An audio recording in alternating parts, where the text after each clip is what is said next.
El atardecer bañaba la ciudad con un brillo dorado, como si intentara cubrir con luz una historia que llevaba años en la oscuridad. En una pequeña comisaría a las afueras de Madrid, el detective Raúl Vega tomaba su café ya frío, repasando por enésima vez los archivos polvorientos que nadie más quería tocar. Fue entonces cuando el teléfono sonó. ¿Comisaría de Madrid Norte? Un silencio.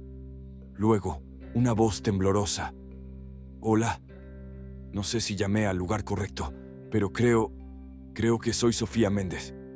El café cayó de sus manos. Ese nombre. Sofía Méndez. Desaparecida un 17 de julio de 1995. Tenía 6 años. Había salido a andar en bicicleta frente a su casa.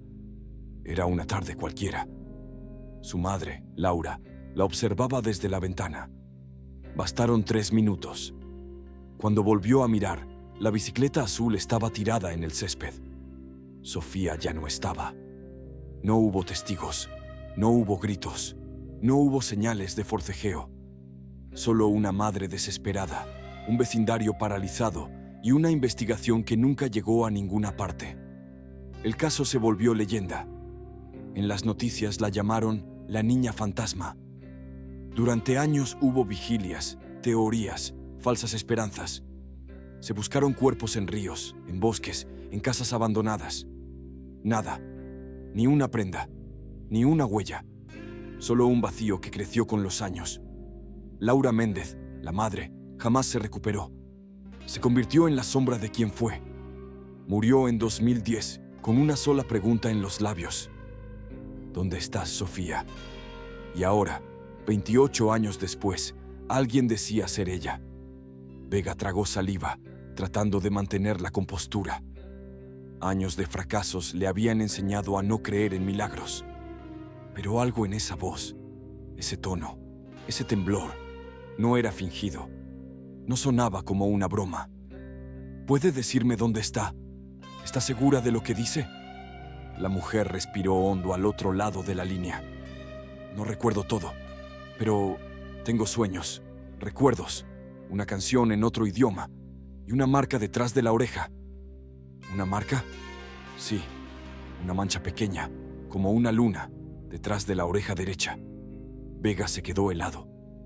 La ficha médica del caso, archivada hace más de 2 décadas, describía exactamente esa marca. Un detalle que solo la familia, los médicos y los detectives conocían. Nadie más. En ese instante lo supo. No era una coincidencia. Esa llamada lo cambiaría todo. Vega dejó el teléfono con manos temblorosas. El murmullo de la oficina parecía alejarse, como si el mundo se hubiera vuelto de repente muy lejano. Durante años, había enterrado ese caso en el rincón más oscuro de su mente, junto con la frustración, la culpa y el silencio de una madre que se le había quebrado en los brazos. Se levantó, cruzó la sala en silencio y abrió la vieja caja archivadora marcada con un simple Méndez S. Dentro, carpetas amarillentas, fotografías descoloridas y un pequeño zapato infantil, encontrado en un contenedor a kilómetros de la escena, que nunca pudo vincularse con certeza. Las manos de Vega rozaron la ficha médica. Marca de nacimiento, forma lunar, oreja derecha. Exactamente como había dicho la mujer. Pero, ¿por qué ahora? ¿Dónde había estado durante casi 3 décadas? ¿Y por qué no recordaba nada? Encendió la grabadora y marcó el número que había quedado en el registro de llamadas. Sonó una vez. 2. 3. Contestó una voz entrecortada. «¿Sofía?», preguntó con el corazón en la garganta. «No sé si ese es realmente mi nombre», dijo ella. «Me llamo Elena. Eso es lo que siempre me dijeron». «¿Quién te lo dijo?». Silencio. «No puedo decirlo aún. No sé si puedo confiar». El detective apretó los dientes. No podía forzarla. Si de verdad era Sofía, cualquier presión mal manejada podría hacerla desaparecer otra vez. «¿Dónde estás ahora mismo?», preguntó suavemente. «En una casa vieja, cerca de un campo. Hay maíz y una cerca rota. Estoy escondida. Me escapé esta mañana». Ellos no saben que me fui. ¿Ellos? ¿Quiénes son? No sé cómo se llaman. Les decían tíos, pero no lo son. Me llamaban por otro nombre cuando era niña. Y hay fotos en esa casa. De mí, de pequeña. Pero tengo miedo de verlas. Vega sintió un escalofrío. El secuestro prolongado. La manipulación. Una infancia construida sobre mentiras. Escúchame bien. No estás sola. Quiero ayudarte. Pero necesito saber más. ¿Puedes describir alguna señal? Algo que nos permita encontrarte.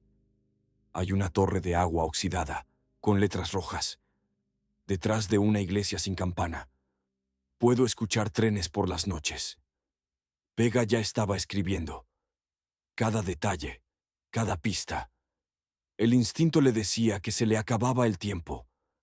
Si esa chica era realmente Sofía Méndez, había alguien, o varios, que no permitirían que la verdad saliera a la luz.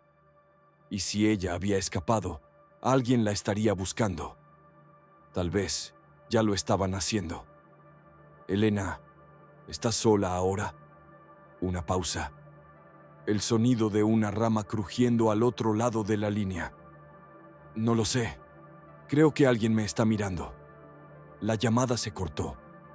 Vega se quedó con el teléfono en la mano, el zumbido de la línea muerta llenando la habitación.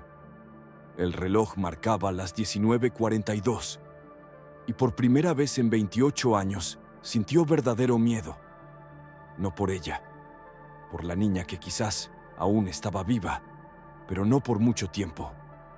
La noche cayó rápido, como una manta pesada que cubría cada rincón del cielo. Vega se encontraba ya en su coche, recorriendo la autopista, mientras las luces de los postes parpadeaban como latidos. En el asiento del copiloto, el expediente de Sofía estaba abierto, sujetado por una carpeta rígida, como si fuera lo más frágil del mundo. La ubicación que la chica describió no coincidía con ningún pueblo conocido, pero una torre de agua oxidada, letras rojas, una iglesia sin campana. Eso sí, eso le sonaba.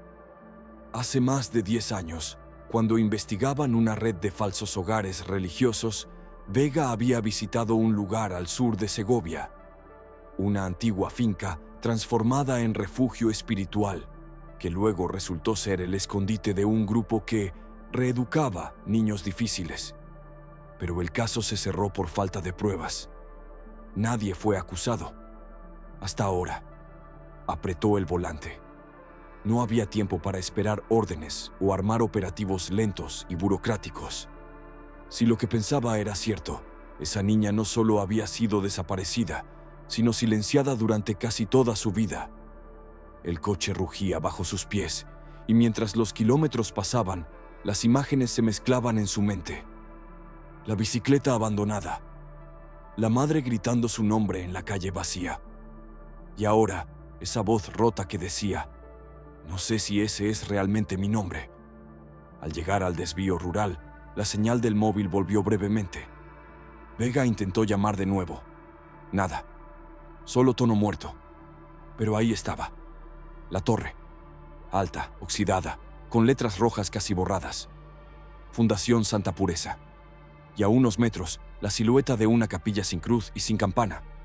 Frenó el coche con un chirrido. Bajó de inmediato, linterna en mano.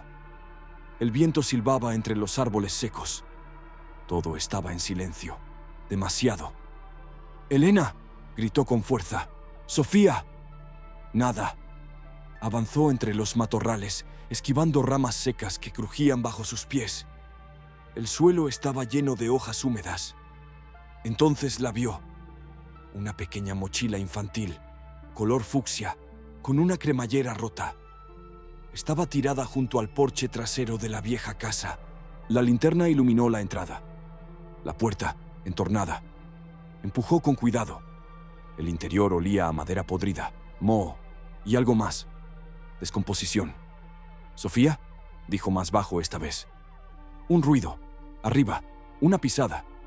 Vega desenfundó el arma. Subió los escalones de madera con el corazón martillando en el pecho. Al final del pasillo, Una puerta abierta dejaba ver una habitación con paredes empapeladas de forma infantil, pero ajada por el tiempo. Dentro, una figura encogida en el suelo, abrazando sus piernas. La linterna captó unos ojos grandes, aterrados. «No me lleves de vuelta. Por favor». No necesitaba pruebas. No necesitaba ADN. Era ella. Era Sofía. Pero antes de que pudiera hablar, algo, o alguien, crujió detrás de él. Y el frío de un cañón tocó la nuca del detective. La presión del cañón contra su nuca era inconfundible. Fría. Letal. Vega levantó lentamente las manos, sin girarse. «Tranquilo, soy policía», dijo con voz firme, aunque su pulso era un tambor desbocado. «Eso es exactamente el problema», respondió una voz grave, sin rastro de nerviosismo. El hombre detrás de él sabía lo que hacía. No era un improvisado. «¿Qué haces aquí?», preguntó el desconocido. «La encontré», contestó Vega, bajando apenas la voz, con la vista fija en la niña encogida en el suelo. «La niña que desapareció hace 28 años. Ella te escapó. Y ahora, esto se acabó». El silencio duró apenas un latido. Luego, la voz dijo algo que Vega no esperaba. «No entiendes nada. Esto no se trata solo de ella». El cañón se retiró con lentitud. Vega giró, aún alerta. El hombre era alto, delgado, con el rostro cubierto por una bufanda sucia y una gorra desgastada. Los ojos, sin embargo, eran inteligentes y cansados. «¿Quién eres?», preguntó el detective. «Soy el hermano de la mujer que la crió. Creí en ellos. Pensé que hacían lo correcto. Hasta que descubrí la verdad». «¿Qué verdad?», el hombre dudó. «Sofía no fue la única. Esta casa fue parte de algo más grande. Una red. Los niños que nadie buscaba, o que podían desaparecer sin dejar rastro. Aquí eran reeducados. Algunos fueron adoptados bajo identidades falsas. Otros nunca salieron de aquí». Vega tragó saliva. Lo había presentido, pero escucharlo así, en voz alta, le heló la sangre. «¿Y tú qué hiciste?». «Al principio nada. Fui cómplice por ignorancia. Pero cuando vi lo que hacían con los nuevos, entendí. Quise ayudarla hace años, pero siempre me vigilaron. Esta fue mi oportunidad. Hoy, cuando escapó». Vega bajó lentamente el arma. El hombre no parecía dispuesto a luchar. Más bien, parecía rendido. «Ella no recuerda todo», dijo el detective, mirando a Sofía. «Pero recuerda suficiente. Y ya no está sola». La niña levantó la mirada. Sus ojos seguían temblando, pero en ellos había algo nuevo, una chispa de confianza. El hombre los miró a ambos. Luego asintió. «Si vas a sacar esto a la luz, te van a perseguir. Gente poderosa, no solo los que vivieron aquí, sino quienes financiaron todo esto. Hay nombres, hay archivos, y yo sé dónde están». Vega se acercó a Sofía y le tendió la mano. «Nos vamos. Esta noche termina todo». Pero mientras salían por la puerta trasera, una sombra en el bosque se movió. Lejos, entre los árboles, los faros de un coche se encendieron brevemente y luego se apagaron. No estaban solos, y ahora lo sabían. El sonido de las ramas quebrándose bajo neumáticos gruesos hizo que Vega se detuviera en seco. Sujetó con fuerza la mano de Sofía, mientras su otro brazo se extendía frente al hombre, como si pudiera detener lo inevitable. Desde la colina, una camioneta negra descendía sin luces, silenciosa, como un depredador acechando en la oscuridad. «¡Corre!», gritó Vega. Se internaron en el bosque. Sofía respiraba con dificultad, los pies descalzos tropezando con raíces y piedras, pero no se detenía. El hombre que los había ayudado los seguía, jadeando, sin decir una palabra. A lo lejos, los faros reaparecieron. Esta vez más cerca. Disparos. Uno silbó entre los árboles. Otro impactó en el tronco a centímetros de Vega.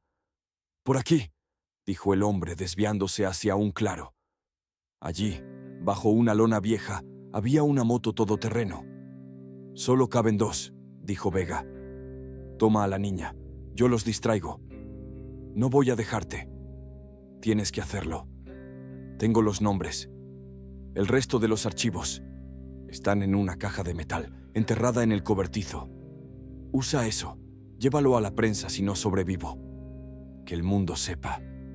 Vega dudó un segundo, pero el tiempo era una cuchilla que no dejaba pensar. Montó a Sofía detrás de él y aceleró. La moto rugió mientras dejaban atrás el sonido de los disparos y los gritos. El bosque quedó atrás, y con él, el pasado. 2 semanas después, el país entero tembló. Los medios hablaban sin parar del caso Méndez, pero no era solo Sofía. Eran 14 nombres más, archivos completos, fotografías, nombres de políticos, empresarios, jueces, todos relacionados con una red ilegal de adopciones y desapariciones. El gobierno intentó callarlo, pero ya era tarde. Sofía, por fin, tenía un nombre, una historia y algo aún más poderoso: su voz. En el hospital, aún recuperándose, miró a Vega y preguntó: «¿Tú crees que alguna vez voy a recordar todo?». Vega sonrió, con cansancio pero con ternura. «Tal vez no, pero ya no importa. Lo importante es que ahora tú eliges quién quieres ser». Ella lo miró en silencio. Luego tomó su mano. «Entonces quiero ser alguien que diga la verdad, aunque duela». Fuera del hospital, periodistas esperaban. Pero por primera vez, Sofía no tenía miedo de ser vista. El pasado ya no era una jaula, ahora era la llave. Y el mundo, por fin, iba a escuchar su historia.